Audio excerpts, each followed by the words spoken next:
তো আমরা যেদিন মানালি এসে পৌঁছেছিলাম এবং তারপর আমরা হামতা পাস কমপ্লিট করে মানালিতে যে রাত্রিটা কাটিয়েছিলাম, যে হোটেলটায় রাত কাটিয়েছিলাম সেটা হচ্ছে এই হোটেলটা। বিশাল বড় একটা হোটেল, নাম হচ্ছে দেখো লেখা আছে হোটেল মোহন প্যালাস। হোটেল মোহন প্যালাস। এই যে আমরা যে রুমটায় কাটিয়েছিলাম সেই রুমটা এরকম। এই যেটা হোটেল, এই হো গয়া রিসেপশন। আর আমরা এই রুমটায় ছিলাম। এই যে আমরা এখন বেরোবো, তার জন্য প্রস্তুতি চলছে। প্রথমে একটা রয়েছে এরকম গোল বেড, এখানে পার্থ ছিল। কে এখানে ছিলি তো তুই?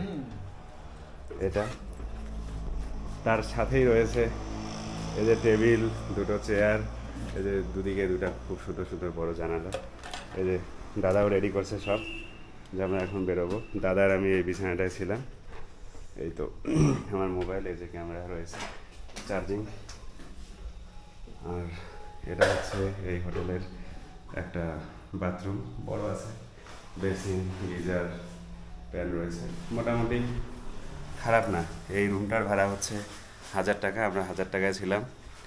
আর প্রথম দিন ছিলাম আমরা উপরে, তো ট্রেক করার পরে না শরীর এত ক্লান্ত ছিল আর উপরে যায়নি, নিচের রুমটায় ছিলাম। উপরের রুমগুলোও খুব সুন্দর, মানে 1000 টাকায় বেশ 4-5 জন তো আরামসে শোয়া যায়।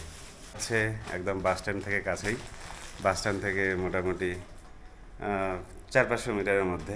আর আমরা যেখানে গিয়েছিলাম, যে গ্লোবাল ক্যাম্পস বা স্টার অ্যাডভেঞ্চারের যে জায়গাটা, সেটাও এখান থেকে খুব কাছেই। সেজন্য আমরা সব দিক থেকে বিচার করে এখানেই ছিলাম। গুগল থেকে নাম্বার নিয়ে যোগাযোগ করে এসেছিলাম।